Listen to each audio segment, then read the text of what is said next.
Bonjour à tous. Aujourd'hui, on va parler de Spinoza. On a eu l'occasion de parler de Spinoza plusieurs fois sur cette chaîne. On ne va pas répéter ce qu'on a déjà dit sur lui.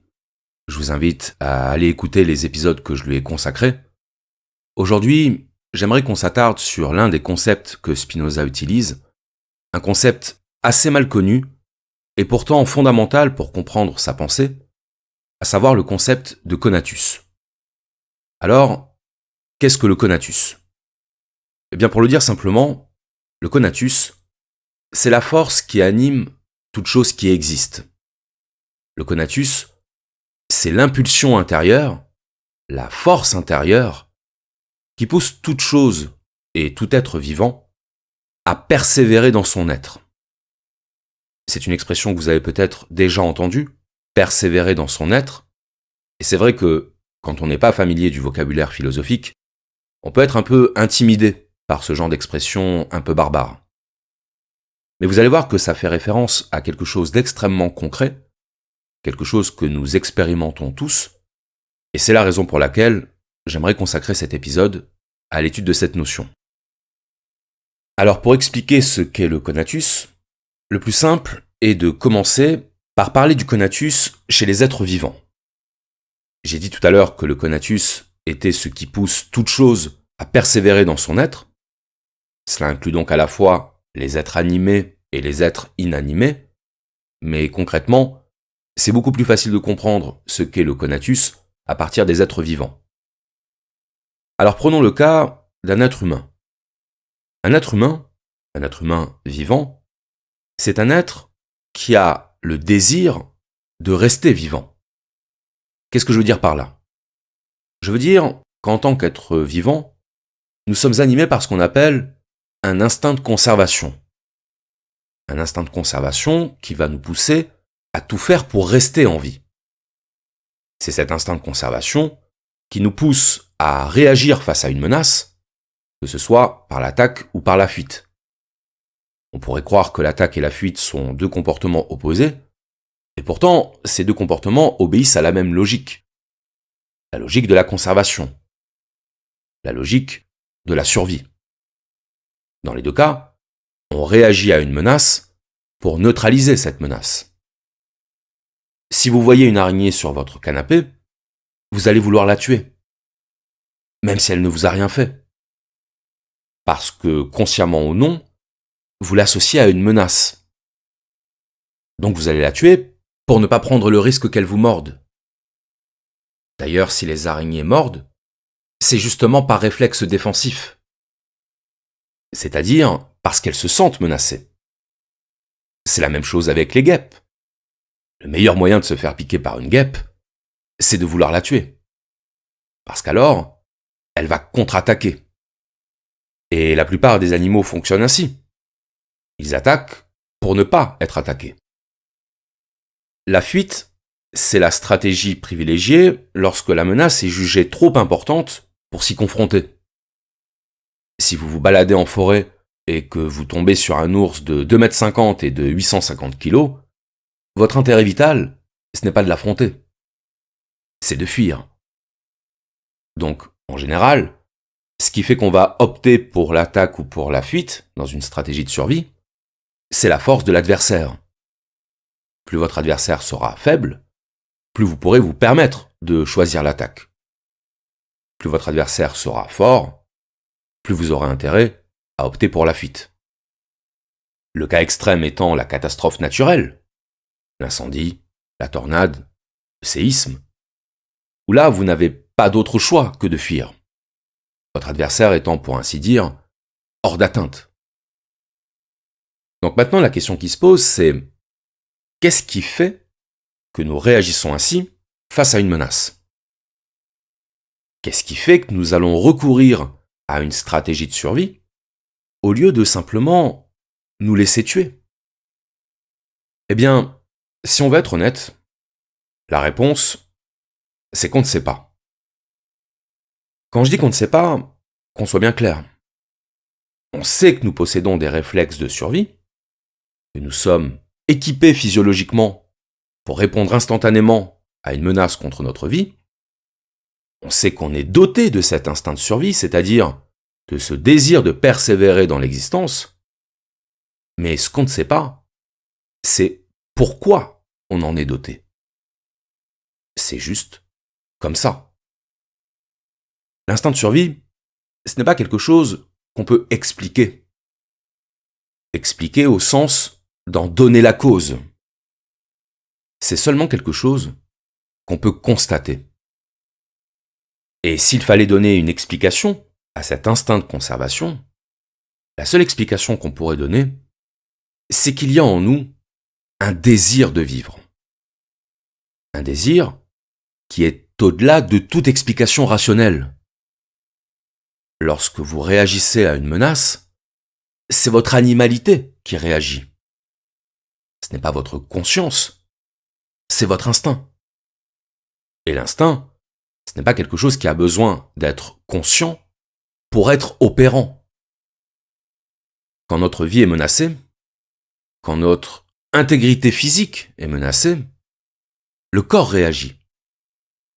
Il réagit tout seul, spontanément. C'est mécanique. Donc, tout se passe comme si les êtres vivants étaient pour ainsi dire programmés pour la survie, puisque lorsque nous rencontrons une menace à notre vie, notre corps réagit.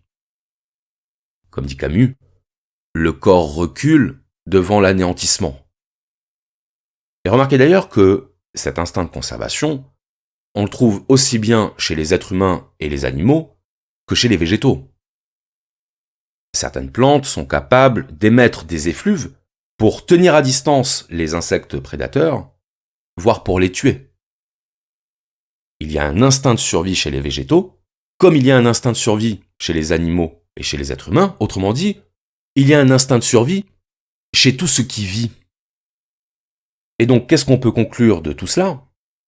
Eh bien, tout ce qu'on peut en conclure, c'est qu'il y a, dans la vie, un principe d'autoconservation. Un principe de persévérance dans l'être. Autrement dit, que tout ce qui est en vie désire rester en vie. La vie, c'est ce qui travaille à sa propre perpétuation. L'instinct de conservation ne s'exprime pas seulement au travers de l'attaque et de la fuite face à une menace. Il y a beaucoup d'autres comportements au sein du règne vivant qui témoignent de ce que Schopenhauer appellerait un vouloir vivre. Des comportements dont nous faisons tous l'expérience et que nous ne pensons même pas à rattacher à notre instinct de survie, tellement ils sont intégrés à notre quotidien. Par exemple, se nourrir. Se nourrir, c'est un mode d'expression de notre vouloir vivre.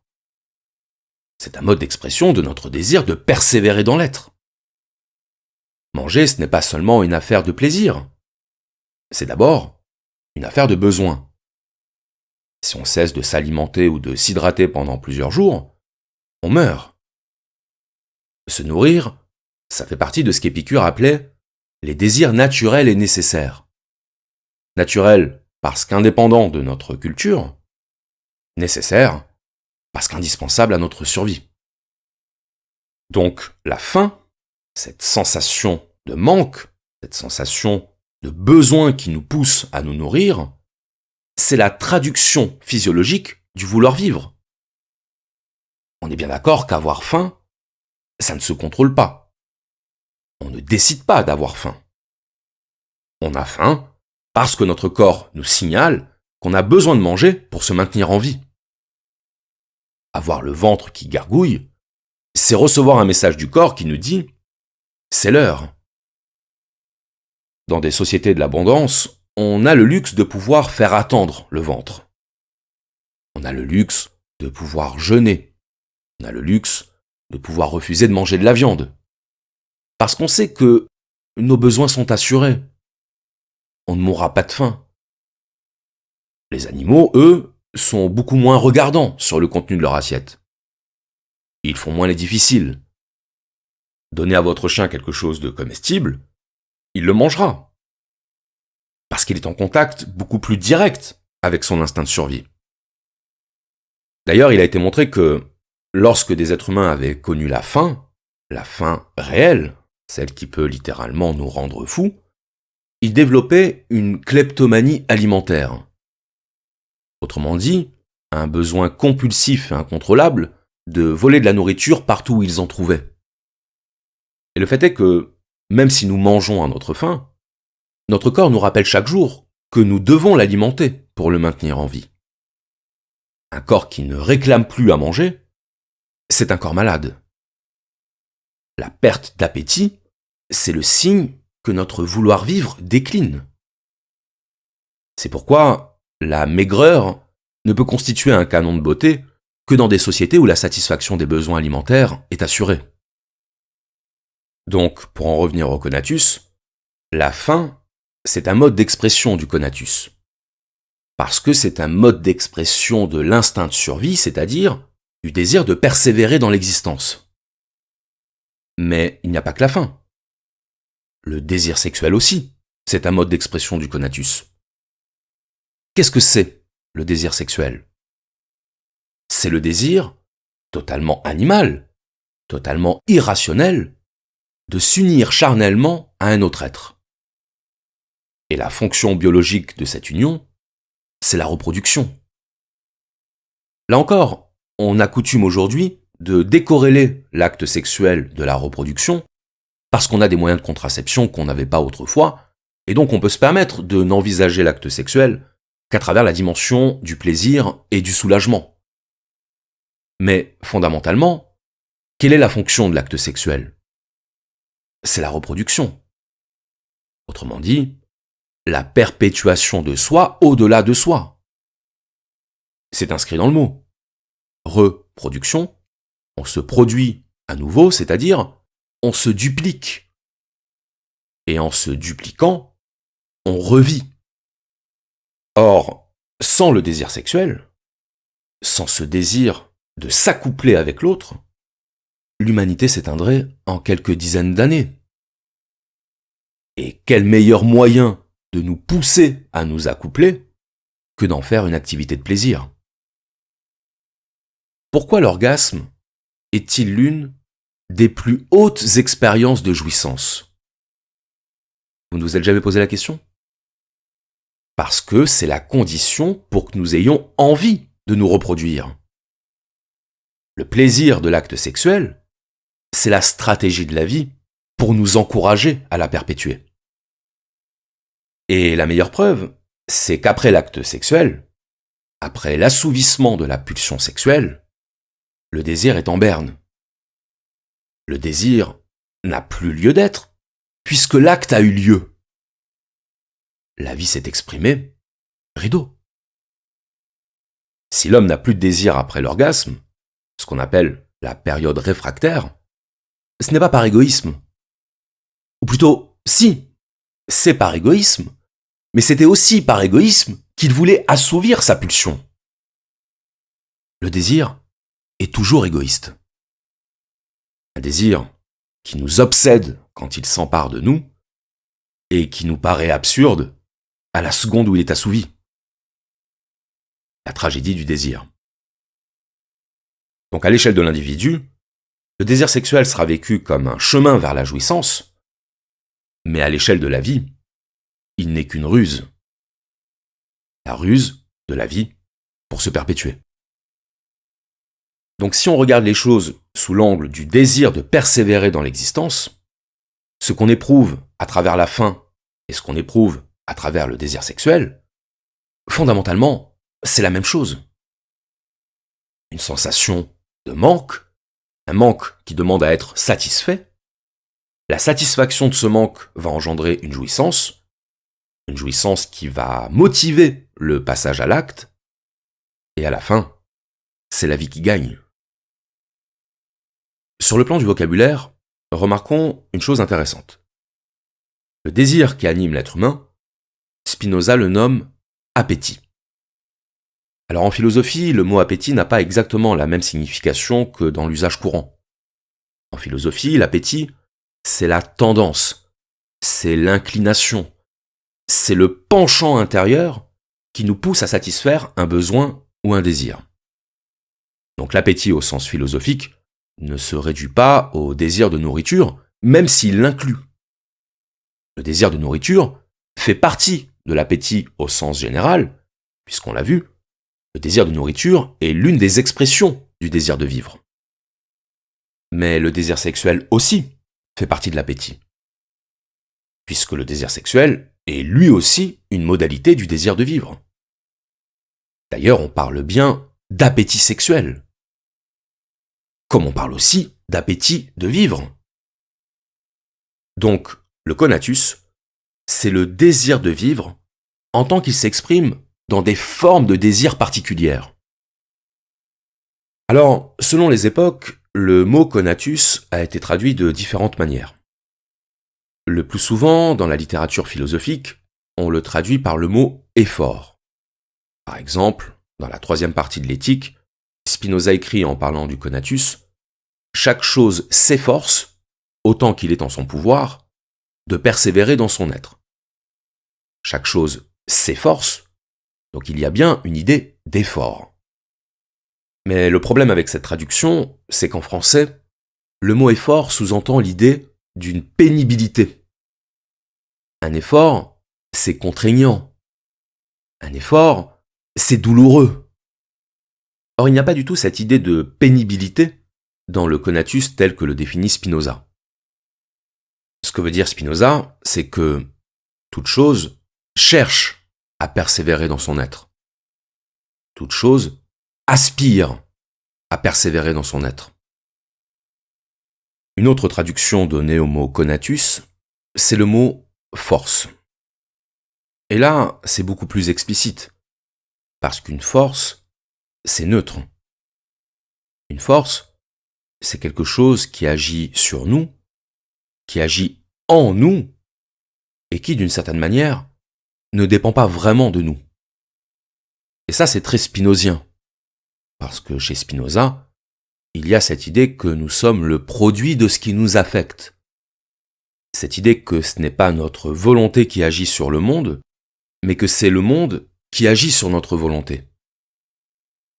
Spinoza a cette phrase, il dit « L'homme n'est pas un empire dans un empire ». Autrement dit, l'homme est soumis à un ensemble de forces, et ces forces s'exercent indifféremment sur les choses de la nature et sur les hommes. L'homme n'est pas un empire dans un empire, ça veut dire l'homme ne crée pas son propre système de détermination. Il est partie prenante d'un système de détermination, d'un jeu de force et de contre-force qui font de lui ce qu'il est. Et c'est pour ça que la traduction qui me paraît la plus appropriée pour rendre compte du concept de conatus, c'est l'impulsion. Le conatus, c'est une impulsion. Et ça, c'est une traduction qui permet de concilier à la fois l'idée de force au sens physique du terme, et l'idée que cette force a une origine intérieure. Le conatus, c'est la force intérieure qui anime toute chose. On a lu cette phrase de Spinoza qui dit « Chaque chose s'efforce, autant qu'il est en son pouvoir, de persévérer dans son être. » Autant qu'il est en son pouvoir, c'est bien qu'il y a dans chaque chose un principe désirant. Et ce principe désirant, Spinoza le définit comme l'essence de l'homme. L'essence de l'homme pour Spinoza, c'est de désirer. Nous sommes des êtres de désir. Et dire que nous sommes des êtres de désir, ce n'est pas seulement dire, à la manière de Platon, que nous sommes des êtres de manque. Alors, oui, nous sommes des êtres de manque. Nous sommes des êtres d'insatisfaction. Car on sait que le désir, sitôt satisfait, va s'empresser de renaître, une fois la période réfractaire terminée. Le désir, tel le phénix, renaît toujours de ses cendres. Mais ce que veut dire Spinoza va plus loin. Ce que veut dire Spinoza, c'est que le désir fait de nous des êtres de puissance. Parce que le désir accroît notre puissance de maintien dans l'existence. Le désir est ce qui, en nous poussant à le satisfaire, nous pousse à agir pour le satisfaire. La faim nous pousse à travailler pour manger.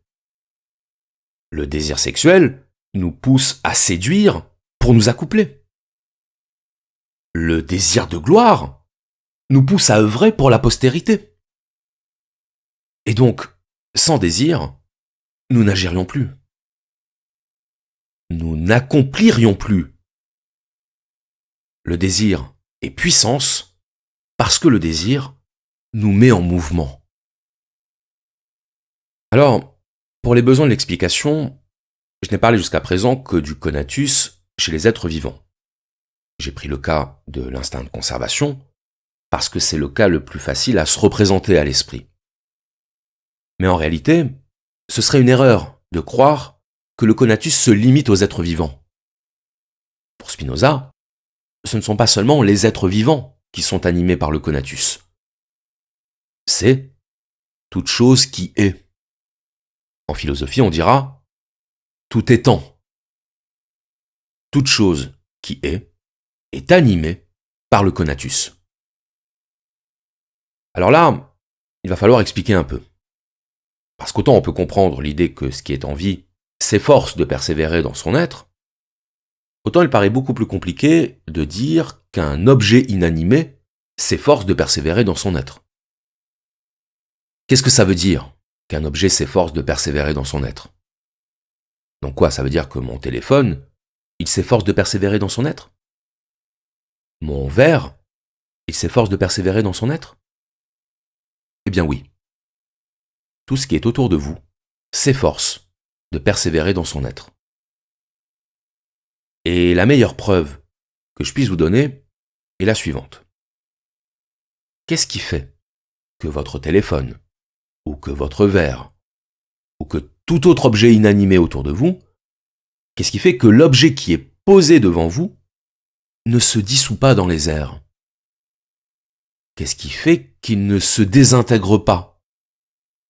Mais qu'au contraire, il se maintient dans l'existence.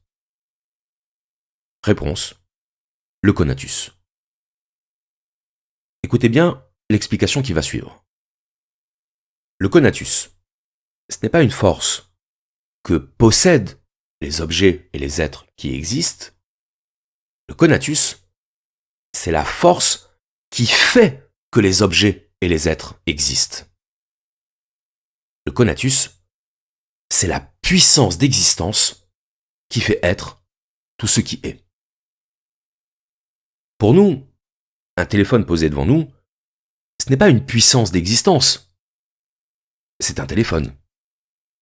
C'est un objet qui est là parce qu'il est constitué d'atomes qui se combinent en molécules et que ces molécules lui confèrent une solidité. Donc il n'y a pas à se poser de questions. L'objet existe parce qu'il est fait de matière. Point. Oui, d'accord, mais essayons de renverser la perspective. Demandons-nous pourquoi la matière se maintient dans l'existence. La matière se maintient dans l'existence, ça veut simplement dire que l'objet reste là. Il continue d'exister à chaque seconde. Il ne se décompose pas, il ne s'anéantit pas, il reste là. Or, pour rester là, il faut qu'il y ait en lui un principe de persévérance. Un principe physique, un principe chimique, peu importe. Mais un principe de persistance dans l'existence. Parce que si on y réfléchit, c'est pas évident que les objets physiques doivent se maintenir dans l'existence. C'est pas évident. Ça nous paraît normal parce que notre monde est ainsi fait que les objets demeurent. Mais en réalité, ils pourraient ne pas demeurer. Et d'ailleurs, quand je dis que les objets demeurent, c'est pas tout à fait vrai. La matière se décompose. À chaque instant. L'objet qui est en face de vous, il perd un peu de sa vigueur à chaque seconde. Il se corrompt. C'est ce que disait Platon quand il disait que le monde sensible, c'est le monde de la corruption et de la dégradation permanente. Tout corps matériel s'use dans le temps. Et remarquez que c'est exactement ce qu'il se passe avec le corps humain. Il vieillit, il se flétrit, il se meurt. Donc, que veut dire exister, sinon lutter contre l'anéantissement? Les crèmes anti-rides, la chirurgie esthétique, c'est la lutte de l'être humain contre la dégradation de la matière. Le temps, c'est la force qui cherche à détruire la matière.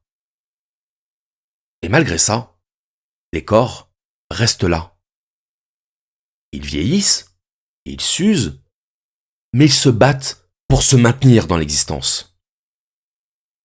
Eh bien, la force par laquelle ils persévèrent dans l'existence, la force par laquelle ils résistent à l'anéantissement, c'est le conatus. Alors oui, c'est compliqué. C'est compliqué parce qu'on n'est pas du tout habitué à voir les choses de cette manière.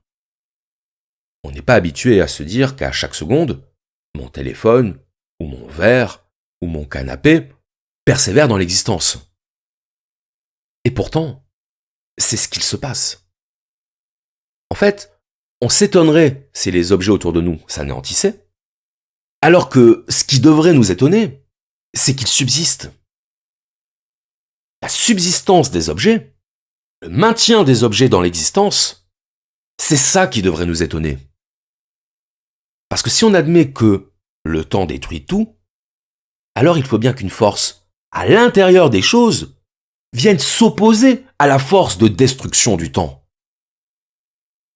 L'existence, c'est l'expression d'une force intérieure qui est mise en concurrence avec les forces extérieures et qui fait que les choses parviennent, tant bien que mal, à se maintenir dans l'être. Eh bien, le conatus, c'est cette force de persévérance, cette force de persistance dans l'être qui fait que les choses existent jusqu'à ce que le temps les emporte, jusqu'à ce que le temps triomphe. Le conatus, c'est l'effort de chaque chose pour persévérer dans l'être, autrement dit, c'est la puissance d'existence qui fait que les objets et les êtres luttent pour la conservation contre les forces hostiles de l'usure et du temps. Dans les cours de philosophie à l'université, quand un professeur parle de Spinoza et du conatus, il y a toujours un moment où un étudiant lève la main pour soulever une objection. Et les personnes suicidaires. Qu'en est-il des personnes qui ne désirent plus persévérer dans l'existence?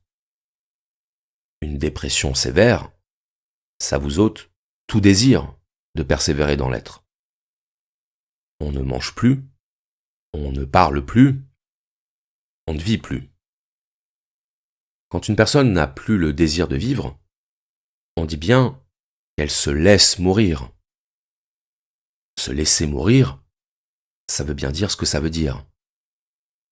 Ça veut dire que pour se maintenir dans la vie, il faut en avoir le désir. Il faut une volonté de vivre. Or, la volonté, ça ne se décrète pas. On l'a ou on ne l'a pas.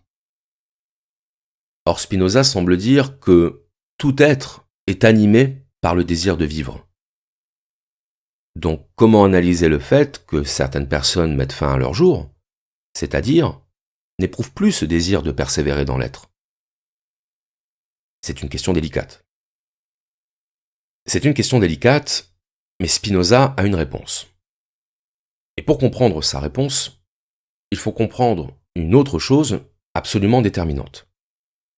C'est le fait que le conatus, en tant que force du vouloir vivre, est quelque chose de fluctuant, de variable. Le conatus n'est pas toujours identique à lui-même. Il subit des hauts et des bas, des variations d'intensité. Le conatus n'est pas un bloc monolithique. C'est un curseur qui se déplace entre des niveaux d'intensité. Et qu'est-ce qui détermine le niveau d'intensité de notre conatus? Spinoza répond, ce sont nos passions. C'est ce qu'il appelle les affects. La question des affects chez Spinoza mériterait un épisode à part entière. Mais ici, on va se contenter d'un bref examen. Spinoza nous dit, un affect, c'est une modification de notre état physique et mental. Physique et mental. Parce que chez Spinoza, toute modification du corps va de pair avec une modification de l'esprit. Si vous préférez, chez Spinoza, il n'y a pas de dualisme. Il n'y a pas séparation entre le domaine du corps et le domaine de l'esprit. Il y a au contraire ce qu'on appelle un parallélisme. Parallélisme corps-esprit.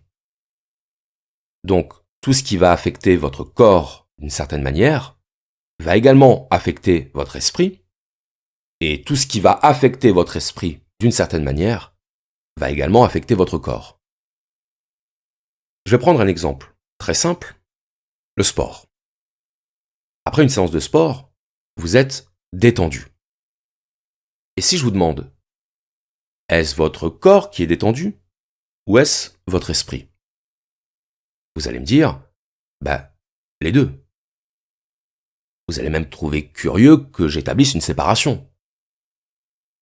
D'ailleurs, on sait qu'après une séance de sport, le corps produit des endorphines. L'endorphine, l'hormone du bien-être. Du bien-être physique et du bien-être mental. A contrario, la fatigue occasionnée par le stress, par la contrariété, par l'agacement, c'est une fatigue qui va vous procurer non pas une sensation de bien-être, mais une sensation d'irritation. Et vous remarquez que l'irritation, c'est à la fois la colère, donc mentale, mais c'est aussi l'inflammation, physique. Encore une fois, corps et esprit. Être énervé, c'est avoir les nerfs à vif.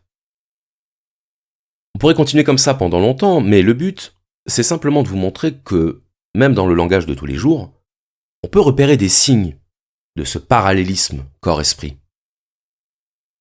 C'est ce parallélisme qui fait que, même si vous n'avez pas dormi depuis 24 heures, si vous apprenez que vous avez gagné au loto, la fatigue, elle va s'envoler. L'information mentale va se convertir en information physique. C'est ça, le parallélisme. Pour Spinoza, ce n'est jamais le corps seul ou l'esprit seul qui est affecté. C'est l'unité corps-esprit qui est affectée dans son ensemble. Vous vous cassez une jambe, ça va vous démoraliser. Cause physique, effet psychique. Un ami vous a trahi, la colère envahit votre corps. Cause psychique, effet physique. On est dans ce que Spinoza appelle les affects de tristesse. Vous vous prélassez sur un transat au bord de la mer. Votre esprit est détendu. Cause physique, effet psychique. Vous venez d'apprendre que vous attendez un enfant. Votre corps exulte. Cause psychique, effet physique. On est dans ce que Spinoza appelle les affects de joie. Joie et tristesse sont les deux grandes familles d'affects chez Spinoza. Il y a les affects de joie, les passions positives, et il y a les affects de tristesse, les passions négatives. Et Spinoza ajoute, et c'est là qu'il faut être très attentif, les passions joyeuses augmentent notre puissance d'être, elles augmentent notre conatus, tandis que les passions tristes diminuent notre puissance d'être. Elles diminuent notre conatus. Une personne qui n'a plus le goût de vivre, une personne qui ne désire plus persévérer dans l'être, c'est une personne dominée par les affects de tristesse. C'est une personne dont la tristesse physique et mentale a diminué la puissance d'être. Et donc, a diminué le désir de vivre. À l'inverse, une personne enthousiaste, une personne qui désire mordre la vie à pleines dents, c'est une personne dominée par des affects de joie. C'est une personne dont la joie physique et mentale a augmenté la puissance d'être. C'est la raison pour laquelle on entend souvent dire que l'éthique de Spinoza est une éthique de la puissance. Oui, à condition de comprendre que la puissance chez Spinoza, c'est la puissance liée aux affects de joie. C'est la puissance des affects en tant qu'ils augmentent ou diminuent notre conatus, c'est-à-dire en tant qu'ils augmentent ou diminuent notre désir de persévérer dans l'existence. L'éthique de Spinoza est une éthique du corps et de l'esprit, qui est consciente des répercussions de nos affects sur notre désir de persévérer dans l'être, qui est consciente des effets positifs autant que négatifs de nos passions, et qui cherche à privilégier les affects de joie pour augmenter notre puissance d'être. Je cite. « Toute chose s'efforce, autant qu'il est en son pouvoir, de persévérer dans son être. L'effort par lequel toute chose s'efforce de persévérer dans son être n'est rien d'autre que l'essence actuelle de cette chose. Cet effort, en tant qu'il a rapport à l'âme seule, s'appelle volonté. Mais lorsqu'il a rapport en même temps à l'âme et au corps, il se nomme appétit. L'appétit, par conséquence, n'est pas autre chose que l'essence même de l'homme, de la nature de laquelle les choses qui servent à sa propre conservation résultent nécessairement. Et par conséquent, ces mêmes choses, l'homme est déterminé à les accomplir. En outre, entre l'appétit et le désir, il n'existe aucune différence, sauf que le désir s'applique, la plupart du temps, aux hommes lorsqu'ils ont conscience de leur appétit et, par suite, le désir peut être ainsi défini. Le désir est un appétit dont on a conscience. Il est donc constant, en vertu des théorèmes qui précèdent, que nous ne nous efforçons pas de faire une chose, que nous ne voulons pas une chose, que nous n'avons non plus l'appétit ni le désir de quelque chose parce que nous jugeons que cette chose est bonne, mais qu'au contraire, nous jugeons qu'une chose est bonne parce que nous nous efforçons vers elle, que nous la voulons, que nous en avons l'appétit et le désir. La joie, c'est ce qui nous rend actifs dans l'existence. La tristesse, c'est ce qui nous rend passifs dans l'existence. C'est la raison pour laquelle Spinoza ne pense pas la question de l'existence humaine sous l'angle des grands principes moraux, sous l'angle du devoir ou de la vertu, mais sous l'angle de la puissance. Dire que Spinoza prône une éthique de la puissance, c'est dire qu'il prône l'augmentation de notre puissance d'être, et que cette augmentation de notre puissance d'être passe par l'installation de notre corps et de notre esprit dans les passions de joie. La liberté n'est qu'un vain mot si elle n'est pas soutenue par la puissance. Autrement dit, si elle n'est pas soutenue par le désir de vivre. Le sage n'est pas celui qui n'éprouve plus aucune passion. Le sage est celui qui dirige ses passions et qui sait que ce ne sont pas les raisonnements métaphysiques qui rendent heureux, mais l'accomplissement de notre puissance.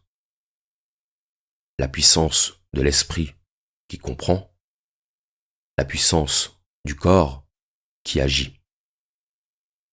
Et en agissant conformément à la raison, en alignant notre volonté sur le monde tel qu'il est, nous augmentons notre puissance, nous accédons à la joie, nous goûtons à l'éternité. Je vous remercie.